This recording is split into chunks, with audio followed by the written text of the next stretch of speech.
I have type 1 diabetes. I am going to strive to be the best type 1 diabetic that I can, but you shouldn't put pressure on yourself to be perfect all the time, to have 5.5 or 100 unicorn days all the time, because that's not ever gonna happen. Like, you're not ever going to be perfect every single day of your life. Hey guys, it's Sarah. Welcome back to my channel. And if you're new here, my name is Sarah. I was diagnosed with type 1 diabetes on August 7th, 2014. On my channel, I like to talk about the highs, the lows, and everything in between when it comes to living with type 1 diabetes. Living with type 1 diabetes is very hard, as most of you know and have experienced. And I'm sure that most of you have experienced type 1 diabetes burnout, or you will at some point in your diabetes life. And the last month, I would say the month of April, I've been experiencing a lot of diabetes burnout. For anybody who is new, who doesn't know, I deal with an eating disorder called diabulimia, which affects type 1 diabetics, where they just keep their blood sugar too high. I've been doing pretty good, I'm not gonna lie. I do have some days where it's bad, but this last month, I've just been very stressed out with work. Because of that, my blood sugars are not perfect all the time. I haven't been taking care of them as best as I should. I've just been kind of pushing them off a little bit. And last week I had 2 days of diabetes burnouts that was just like really, really bad. I wasn't taking care of my diabetes properly. My blood sugar was like around 15 to 12 for basically 2 days in a row, which is not good. I just really wanted to have a candid conversation with you guys about my diabetes burnout, about my eating disorder, my mental health, all of that stuff, because I know that there's people out there, especially right now during 2021 and 2020, who have just been dealing with so many mental health issues in regards to type 1 diabetes. So type 1 diabetes burnout is where no matter what you do, your diabetes is just not behaving the way that you want it to. Your blood glucose is totally off, you're feeling awful about yourself and your diabetes management, and you're just absolutely sick of having type 1 diabetes and just dealing with it, basically. Who in their right mind wants type 1 diabetes? Nobody, okay? And it's really, really hard to deal and navigate a chronic illness when you might not know anybody in real life who has type 1 diabetes. Nobody in your family might have type 1 diabetes. Nobody around you really understands what you're going through every single day. For the first couple of years, I was so lonely and depressed. I was trying to be perfect all the time because I literally didn't know anybody else who had type 1 diabetes. Literally didn't have any friends that had type 1 diabetes. I didn't have anybody in my family who had type 1 diabetes. And I was just getting so burnt out from trying to be perfect all the time and do all of these things. And I've always had body image issues and things like that.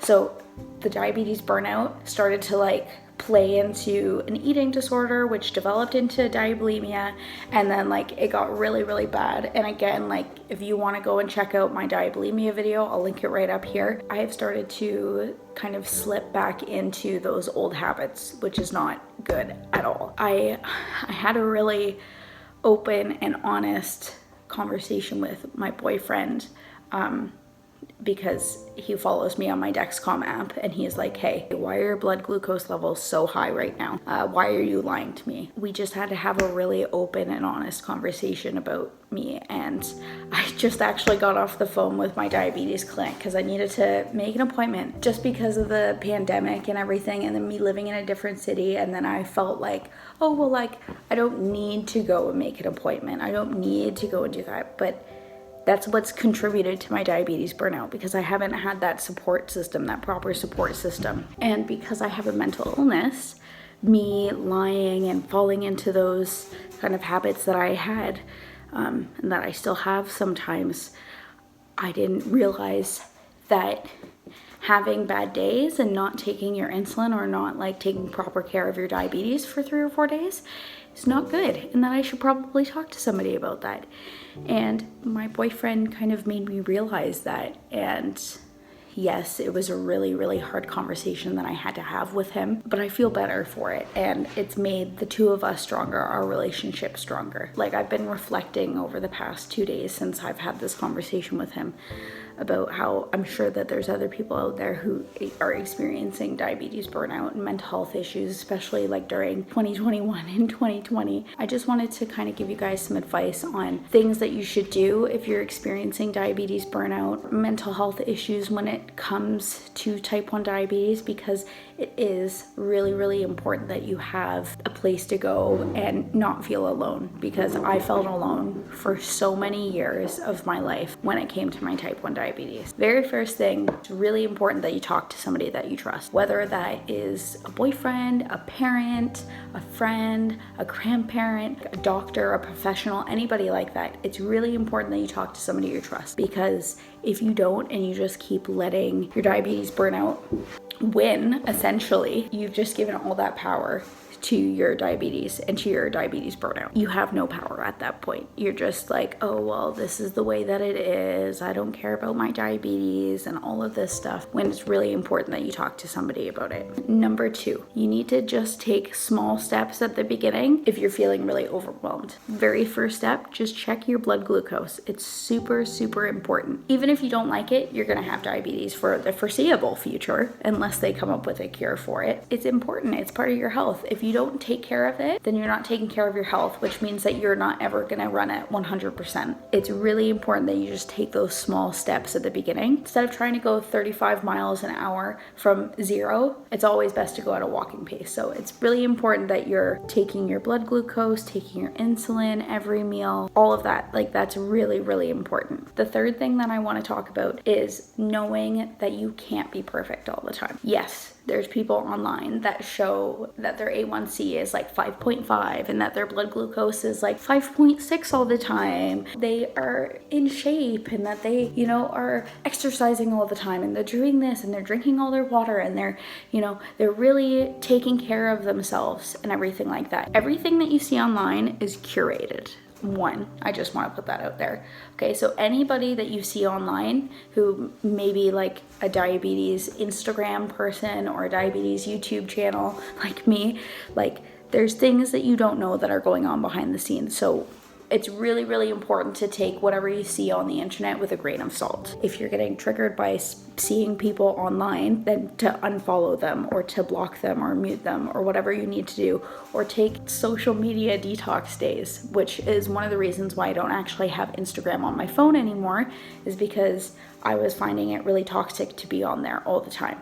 So I only have it on my iPad and I choose to go on there instead of having it on my phone and me being able to just scroll endlessly for hours and get deeper into a hole of like self-hatred. You can't be perfect all the time. Having diabetes, like, you just have to come to the fact and the realization that you're not always going to have perfect blood glucose levels, no matter what you do. Okay, no matter, like, if you're taking the right amount of insulin, you're not sick, you're doing everything, you're exercising, all of that stuff, you could have your period and you could be more insulin resistant. You could be dealing with a breakup. You could be where it's super hot and your blood glucose keeps going low. Like, there's so many different factors that come into play when you have type 1 diabetes that people don't really ever talk about, that it's really, really important that you realize, like, I have type 1 diabetes. I am going to strive to be the best type 1 diabetic that I can, but you shouldn't put pressure on yourself to be perfect all the time, to have 5.5 or 100 unicorn days all the time, because that's not ever gonna happen. Like, you're not ever going to be perfect every single day of your life. It's just the way of the world.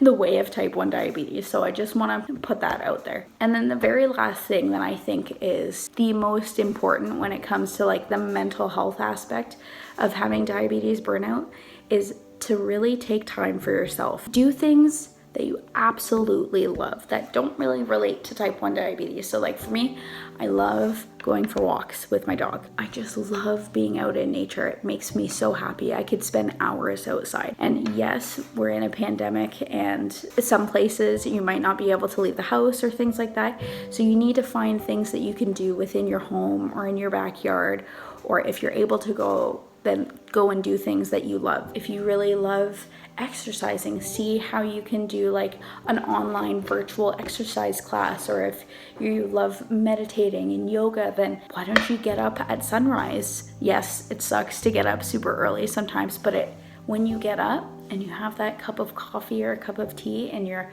outside meditating while the sun is rising, it's gorgeous. Another thing that I really like to do is I really like to journal. And last summer when I was doing really well, like mental health wise, I was journaling every single morning. I woke up at 5 a.m. every single morning. I journaled for a half an hour, and I really need to get back into the habit because it was something that I did solely for me.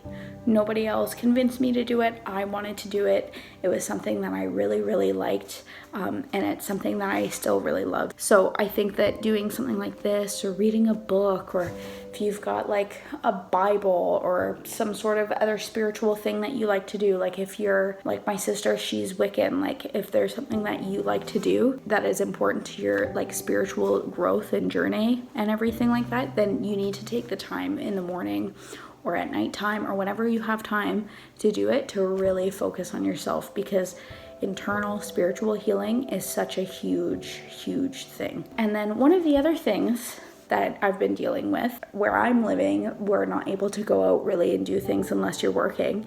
So I don't ever get dressed up anymore. And it makes me feel bad about myself. Like if you're somebody who loves makeup and you're not going anywhere, but it makes you feel good, then get up and do your makeup in the morning, even if you're staying at home. You're like, oh, what's the point of doing it if I can't get up and go out and see my friends and go and hang out and do all that stuff? But if it makes you feel better about yourself, then do it. And that's something that I've realized. Like I get up, I try and do my makeup, and I try and do my hair the last couple of days because it makes me feel better about myself. Yes, I know right now I am not wearing any makeup and I haven't done my hair. I'm wearing pajamas, but I wanted to just like have this sit down conversation with you guys without any of the bullshit.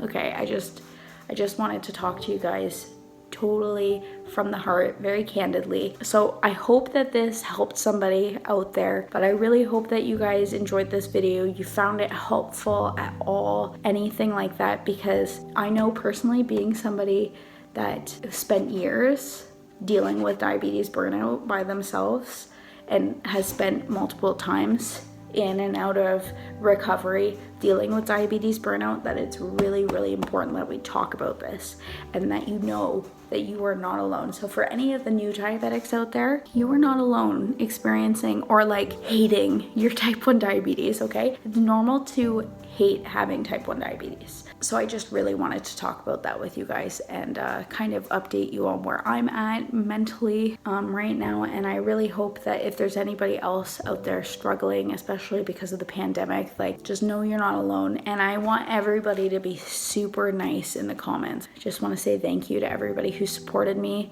over the last month, like with me uploading and everything like that. I haven't felt so close to the diabetes community ever until this last month, and I just really want to thank you guys for all of the supportive comments that you've left and everything like that. It really does mean a lot, and without you guys, I think that I would have been worse off this past month dealing with all the stress related to work and my diabetes burnout. So I just want to say thank you. So if you guys enjoyed this video, then please give it a thumbs up, because it really does help my channel.